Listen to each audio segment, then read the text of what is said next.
Hello, and welcome to Reel Film Snobs. I'm Angela Yeager. I'm pleased to have with me on the show once again my friend Jason Aguayo. Welcome to the show, Jason. Hello, Angela. Glad to be here. Yeah, thank you, Jason. And Jason is back for one of our She Directs episode, looking at the works of female directors. And we've focused on some really interesting ones in the past few episodes with Jason. A lot of earlier cinema with early female directors, and now we're moving forward and we're going to a more modern director who's still active today. Looking at the films of Kathryn Bigelow, born in 1951 and still going strong. In fact, she's slated to have a film come out, I think, in the next I think in 2025, if I'm not mistaken. And so we're going to be looking at Kathryn Bigelow's work, and I'm going to let Jason, who is our resident historian, talk about her. But before he does, I would just want to say, from my perspective, I've been a fan of Bigelow for a long time, but her career is really interesting to follow. She never, unlike some female directors, got pigeonholed into any sort of what you might call "quote unquote" traditional feminine genres, such as rom-coms or romantic dramas, and has really focused a lot of her career on action films and more hard-hitting type of material. And of course, she's also famous for once having been married to James Cameron, who some of you might be familiar with, a well-known director. But I'm going to let Jason, who I'm sure has a lot more to say about her, kind of give you a brief overview of Bigelow's career. Sure. Thanks, Angela. Say, initially, she was on the list of female directors, and I'd kind of shied away from her a little bit, I think, because ignorantly thinking of that influence of James Cameron. But the more I've looked at her, the more I've come to appreciate her ability not only as a filmmaker, but, she's not one to compromise or bend her vision to somebody else, although she has worked with a lot of done a lot of collaboration with other people. But yeah, just basics of bio. Born in California, as you said, 51, and she grew up there and went to art school in San Francisco. Primarily, she initially was a painter. Her father actually managed a paint factory. Her mother was a librarian, but that was her artistic vision initially, was painting. And she actually was accepted into a independent study program in New York. So after completing her art program there, she went to New York and again was painting and got into a community of other artists. Kind of lived as a starving artist for a while and did various things, including rehabbing old studios into living spaces, which was interesting to me to see that. But at some point, she did land at film school in Columbia, and had a bunch of influential instructors there, and did a short film called The Setup. And I wish I could find this short film because it's basically two guys fighting each other, and she encouraged them to really fight. And then there were some narrators who were sort of deconstructing the action. This got the attention of Milos Forman, who apparently was teaching at the time, and that kind of started her career.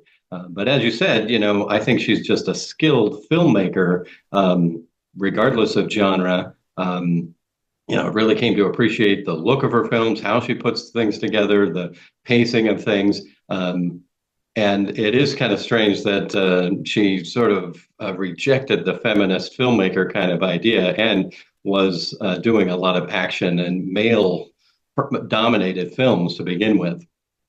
I guess I'll mention just the first film she did, The Loveless. That was kind of a biker noir film, and this is also indicative, especially the early Bigelow, is this sort of combining genres or bending genres. So we'll see in our next film some of that too. But she's really kind of experimenting with different genres to kind of try and do something new as well as make effective films.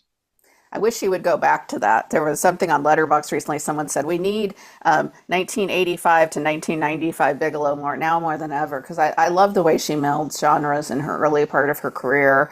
In recent years, she's gone from basically as much more like political dramas and political action movies, much more straightforward in terms of genre. But as you said, she was more experimental in her early career, in part because her films were very low budget. Yeah, it's interesting the almost shift. You can see the kind of first half and then the second half, and yeah, it's just a completely different type of film and a different style of filmmaking that she Right. changed in her career. Yeah. So do you want, should we kick it off then with the Yeah, first I say go film? ahead. Yeah. So the first film we're going to talk about, Jason mentioned Loveless. In 1987, she followed that up with Near Dark, which in my opinion is one of the great vampire films. But it's not just a vampire film, as we mentioned. It's also kind of a neo-noir Western. It follows a small town Oklahoma guy who all of a sudden he meets a girl. Always a good setup to a movie. Meets an attractive girl, goes for her. They kind of fall for each other, but hey, lo and behold, she's a vampire. And she's involved with this family of nomadic vampires who are, how should we say, less than savory, even by vampire standards. They're kind of redneck vampires, is how I would describe them. They and this film has a scene-stealing performance by Bill Paxton as Severin, just one of the all-time great performances in any movie, but just really going for the gusto. Also has Lance Hendrickson as the kind of head of the vampire clan.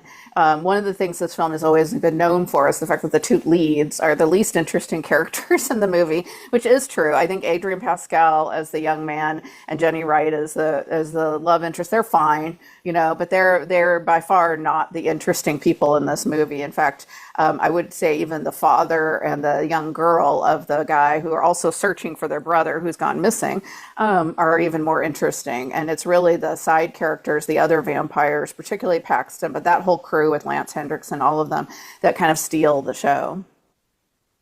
Yeah, agreed. It is impactful. The different characters. I would also mention the guy, I don't even know his name, who played the young. So he was a vampire. He was an old person, but he was in a young body. That Oh, was kind of Homer. Yeah, I don't remember the actor's name, but the character's Homer, and he is really good. And But as you said, scene stealing, Paxton, this is the thing of Bigelow that she seems to catch great actors. I mean, she knows actors and catch them before they're well known. So in The Loveless, it was William Dafoe's first film.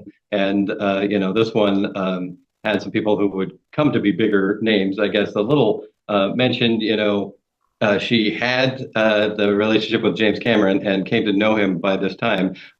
Aliens had just come out, and there were three actors in this movie that actually were also in Aliens as well. mhm. So there's a lot of collaboration And they going never on. worked any, they never wiped any of the grime off from Aliens. They look just as Right. dirty in Just went this right into movie. it. Everyone in this movie is dirty. I was like, apparently these vampires haven't heard of showers. It's like the opposite of the elegant kind of, interview with a vampire or even Dracula type of image of vampires we have. These are like scuzzy, they're Yeah. nasty. They don't really like bite into people anymore, just like kind of gnash around with the blood. So And the way yeah. they have to, the nomad, every night they're looking for a new place to stay as well as killing, yeah, that seems like it Yeah. would be a super depressing life to live, but they keep on doing it. She uses the desert so effectively. I mean, one of the things about Bigelow is she uses landscapes.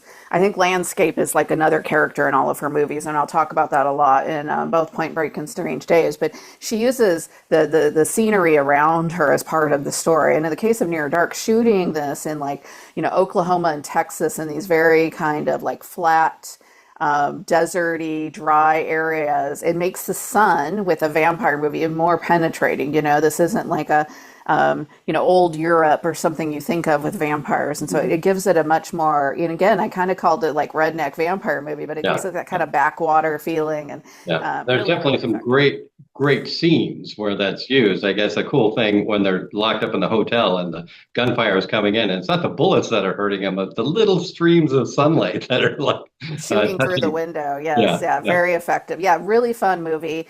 Super hard to find, very disappointing. Some of her early films are incredibly difficult to find. I'm going to give my usual plug that I give almost every episode about why physical media is so important. I actually ended up buying Near Dark on Blu-ray so I could, because I thought in my head, why don't I own this anyway? I love this movie, but because it's so hard to find on streaming. And even though it's a huge cult classic and it's been considered one of the great vampire movies of all time, it's hard to find. Yeah. I guess just a weird thing that some of her films, despite being good, were not very successful. And this one happened to come out a month after Lost Boys. So, Yeah, and it the bombed. vampire thing going on, it kind of got buried. I didn't know this film prior to, us preparing for the show. Oh, interesting. But Okay. definitely go see it. Yep. Okay. Next one. So next one, probably the biggest. Let me mention 1990 Blue Steel. That was a film she did with um, Jamie Lee Curtis. And co-writer on Near Dark and Blue Steel was a guy named Eric Red, who had written The Hitchhiker. So it's this weird. She has these collaborations that last through several films. But the next film, 1991, Point Break. So this is probably the biggest box office. And I, of course, was familiar with this film for a long time without knowing that was Kathryn Bigelow. We've got football star turned rookie FBI agent Johnny Utah, who gets teamed up with a older agent, Angelo Pappas, and they start investigating these bank robberies. And Pappas has this theory. This is a great performance from Gary Busey that the bank robbers are surfers. And so they start investigating this, and Utah starts to learn to surf, and he gets the help of Lori Petty, a reluctant girlfriend, to teach him to surf as they try and infiltrate this surf community. So I think this is a great example, like you said, of the action, and it's mostly men. Lori Petty is the only female in this, but it's very macho stuff with the surfing and the skydiving, and there's an amazing foot race chase in the middle of the movie between two of the protagonists that really, again, in terms of filmmaking, stands above. Now, it's pretty over the top, the concept and the things that are going on, but super entertaining. Again, I've loved this movie for a long time. Interested to hear what you have to say. Oh, I love this movie. This is another one. I was like, why don't I own this? So apparently I'm going to need to go out and buy some Bigelow films after this episode because I love Point Break. I saw this movie when it came out in theaters in 1991, and Keanu Reeves in 1991 was at like his peak hotness. And so Keanu Reeves helped me get through puberty. I'm just going to say it out loud. He was so good looking in this movie.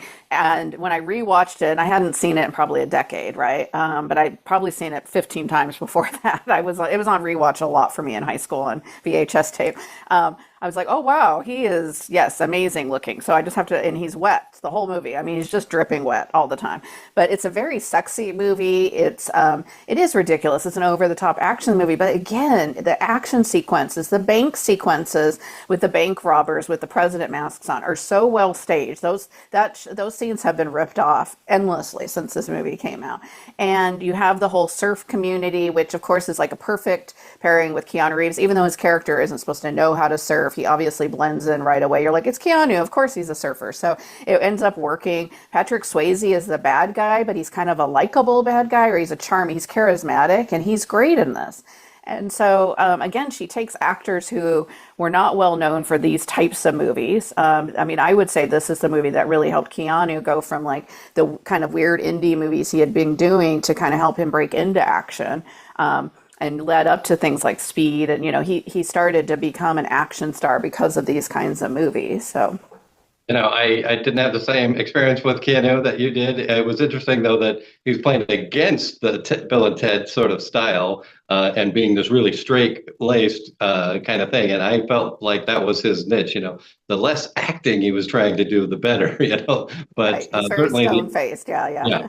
But certainly the action, and yeah, Patrick Swayze is super likable, and it's great to see as they come to realize who each other are and just kind of battling off each other. And there's just some fun cameos, like James LaGrosse is in it as one of the surfers, and just Lincoln, you'll miss him, but one of the bad drug dealer surfers is played by Anthony Kiedis from the Red Hot Chili Peppers. Yeah, I think all of the Chili Peppers were actually in this movie. Yeah, exactly. So it's very Southern California, but again, I feel like that she shot it there on the beach. It really brings in that kind of like beach bum living for the waves culture into an action movie, which I think is just really interesting. And Lori Petty, yes, she's just the love interest, but she's really good, and she's not your just usual kind of, she's a tough cookie. She's also a surfer, so I liked that about it. So I think she probably rang my bell as much as Keanu for you, the other yeah, one. yeah, there you go. Let's see something for everyone.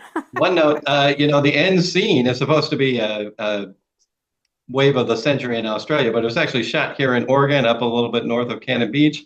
And my coworker Rosa, back in the '80s, was actually a production assistant during part of that filming. Oh, really? So they here came in up to Oregon to film that particular wave that's supposed to Right, be right. Australia? It's just it's a cloudy beach scene with waves, and yeah, that Right. was They shot didn't have up. the money to go all the way to Australia for it's like a 5-minute scene, so I could Yeah, kind of right. It's see that. very Yeah. end, but very poignant.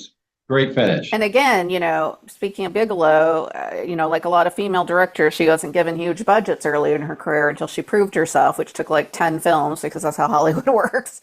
And Yeah, so, she's working with fairly low budgets, but gets these great shots and these great performances out of these actors. yeah. And again, the photography, there's just some scenes, some of the surf scenes. The way she's shooting the light, the way the light's coming in on the surfers' bodies as they come in is just absolutely gorgeous. I mean, it's Yeah. art in There an is. action movie. She does do some cutting edge, almost developing new techniques of camera work, the point of view stuff.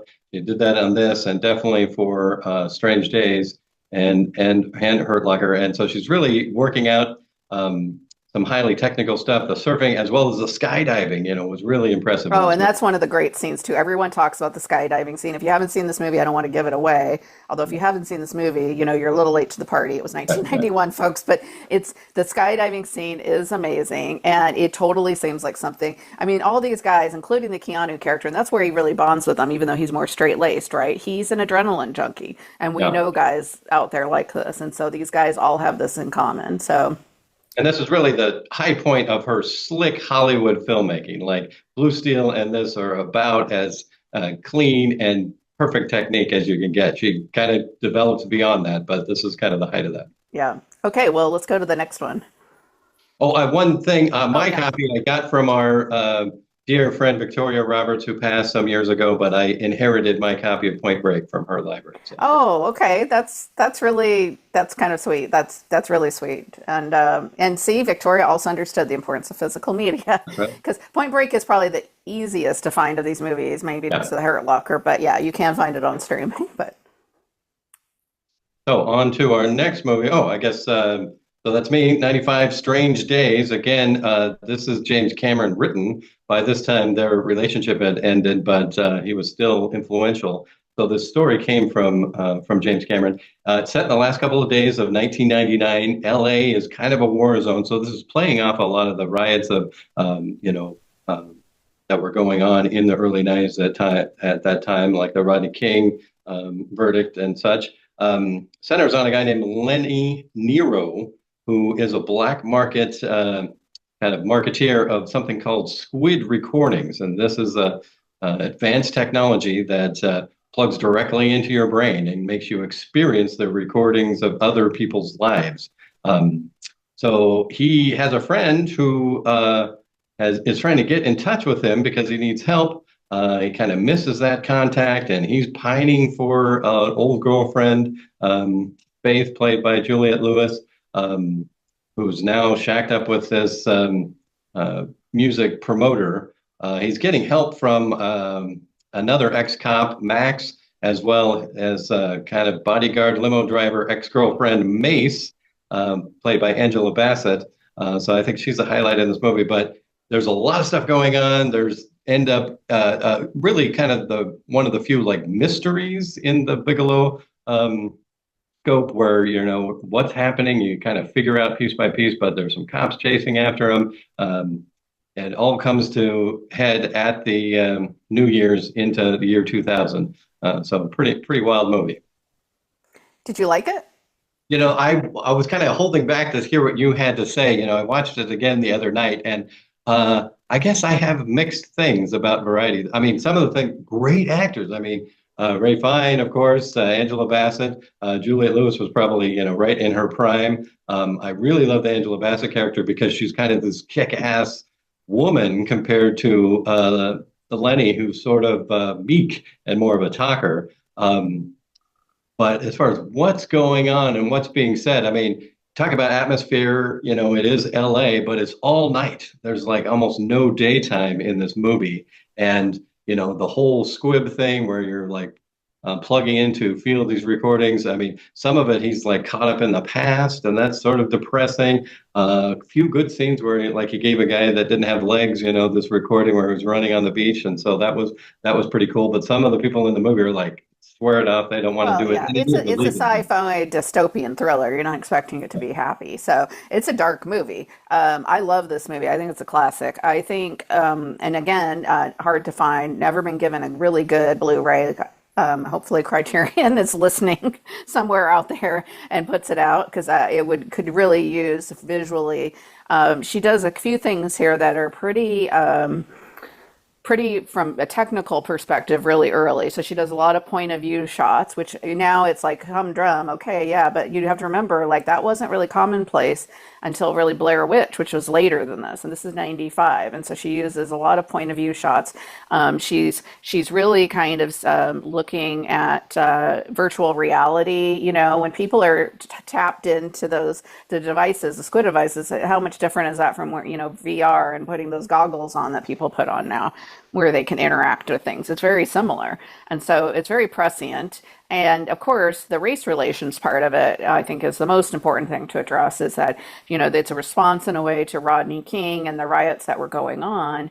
The Angela Bassett character becomes really important in the movie, which is interesting because it shifts as it starts where like, oh, this movie is about Ray Fiennes and his character. And then the second half, she starts to be like, oh, well, I'm not as interested in this guy anymore. I'm starting to become more interested in this other character because she is like, because of what they discover, the conspiracy of what that they have this recording of these two cops doing something really, really awful. And they're trying to decide what to do with it. And Ray Fiennes' character, has this kind of, white guy perspective that he just wants to use it to save his girlfriend. That's that he doesn't. And she's like, no, this is bigger than you. It's bigger than me. It's bigger than all of us. Like this could change things. Now that sounds maybe naive from 2024, thinking a recording's going to change everything. But also you have to keep movies in perspective for their timeline. This was 1995. And Angela Bassett's character is really interesting because, yes, as you mentioned, she's kick-ass, but she's also very vulnerable. Like she's in love with the Ray Fiennes character kind of secretly, and so she kind of goes along and helps him, even though he's in love with someone else. So there's some Yeah, I complexity didn't to her quite character. understand. I think that was probably the thing that missed for me, the romance. And I thought my impression was that they had been together at some point, that it No, wasn't no, just he the one saved her woman. kid when something Yeah, bad happened when he used to be a cop. And so ever since then, she's been in love with him. They've been friends, but he's been pining after the Juliette Lewis character. God knows why, because I don't yeah, know, yeah. whatever. Her character's not great. But that's some guys. They're just in love with who they're in love with, right? And then and both of them are in love with people they are not. It's all unreciprocated love, right? So, Yeah. and that's what makes it kind of interesting. So it has this, yeah, it has a very noir look to it. I would call it neo noir. It's very dark with lots of, nighttime. As you said, it's almost all shot at night. And Ray Fiennes in 1995, very interesting. I have to just mention that for my other episode that I'm taping this week, I watched Conclave with Ray Fiennes playing an elderly priest. Hmm. And then I watched this one the next night and was blown back. Like, talk about jarring. Oh, here's hot Rafe Fiennes in 1995 with he has hair still and he's all greasy and sweaty in this movie. So, and yeah, he's a good foil for Angela Bassett because he's not a tough guy. In fact, people are constantly trying to beat him up, and he keeps asking them if he could take his jacket off first because it's an expensive designer coat, and he's Offer him his fake Rolex. yes, exactly. So there's some humor in there too, but it is a very dark sci-fi dystopian type of movie. Well, I'd say we probably need to save some time for our last movie. Yeah, so we'll move on to the next Go see one. it if you can find it. Hard to find though. Very hard to find. Strange Days, that was 1995. She made a bunch of movies in between there. Oh, right. So I can Yeah, go mention ahead. Yeah. Undertow was something that Kathryn Bigelow wrote, and that guy Eric Red directed a TV movie, not worth watching. She did The Weight of Water, another big failure with Sean Penn, but it was like this dual story going on, a present day and a historical mystery. And then K-19, The Widowmaker. This is the submarine movie with Liam Neeson and Harrison Ford. So, all men. There literally isn't a man, woman in the movie. That wasn't done by a big studio, though. National Geographic Films kind of funded that. So that's kind of a shift where Kathryn Bigelow starts getting these passion projects and having to independently finance them rather than studio, which brings us to the big one, yeah. And I have to mention K9 Widowmaker is actually a pretty good movie, and I recommend people see it if they can. Good Oh, Liam definitely. Neeson. Yeah, Good it movie. was enjoyable. It's a good submarine movie, good Liam Neeson performance back before he just used to shout like he does now in movies. But anyway, so 2008, The Hurt Locker, of course, one of her most famous films because of its huge surprise takeaway of the Oscar that year, beating out the juggernaut that was Avatar, made by her ex-husband, James Yeah. Cameron. The film is considered probably one of the great modern war films. It stars Jeremy Renner. It's the movie, again, that made him a star. She has a tendency to do this, work with, I don't remember Jeremy Renner before The Hurt Locker, but we haven't forgotten about him since, right? Right. Up and coming. Yeah, Anthony Mackie is also in this one. They're members of a bomb disposal unit in Baghdad. It's based on the writing of Mark Bull, a freelance writer who was actually embedded as a journalist in Iraq with what's called an EOD team, Explosive Ordnance Disposal Team. And essentially, it's a movie. It's not your classic war movie in that it's not really about the action of the war, although there is a lot of action in the movie. It's about the PTSD. It's about the trauma that these men have that essentially changes them forever. When you're in a bomb disposal unit and your entire job all day is dealing with bombs, it might have some psychological impact on you. And Bigelow gets into the psychology of this and shoots it in such a way that it's tremendously effective. This was my number one film of that year when it came out. It's a great film. It's considered in some ways her masterpiece. It is a very much more like straightforward, serious movie compared to like her early stuff. Curious what you had to say about it, Jason. Yeah, I guess just wanting to note that Mark Bold becomes a collaborator. I think they actually had a relationship. He ends up writing with her in Zero Dark 30 as well as Detroit. And this is kind of the shift to her filmmaking. She went from this really slick to this handheld, gritty, lots of coverage kind of space. Yeah, it's definitely an intense movie. As much as the PTSD is these adrenaline junkies, they thrive, or at least the Jeremy Renner character really thrives on this sort of situation. So definitely a must-see from Kathryn Bigelow. Yes, and as you mentioned, she went on to do Zero Dark 30 in Detroit. This is, I think, the best of her more serious political movies. She has a movie coming out in a few years, set at the White House. It's going to be an action thriller. I hope it's really good. It's going to have Idris Elba in it, so I'll be there. Yeah, I saw that in the production. There was some other film, The Miraculous Year 2011. Apparently, that was a pilot for like a pay channel series that actually didn't get released. I couldn't find it anywhere until realizing that I don't think it actually got out there. But yeah, the last few have been really set on specific historical things and taking a different tack. And most of those she had to find financing herself. They're not like Yes, and her next one will be, unfortunately or fortunately, depending on your perspective, it's going to be a Netflix production. That's where the money is, so that's where she went. But it will be unfortunate because her stuff, I think her films demand to be seen on the biggest screen possible because of the way she stages action in such a choreographed and, cinematic way. So, but thank you for joining me for this episode, Jason. It was a lot of fun to talk about Bigelow's work. She's a director I've long admired, so I was very excited to do this. And Right, it yeah. just shows that women could direct things other than rom-coms, everyone. So Right, there yeah. you go. In fact, they can do it better than the guys. So as always, have a great day and great movies. Make sure to check out our website at reelfilmsnobs.com. Thank you again, Jason, for joining us. Have it. Bye-bye.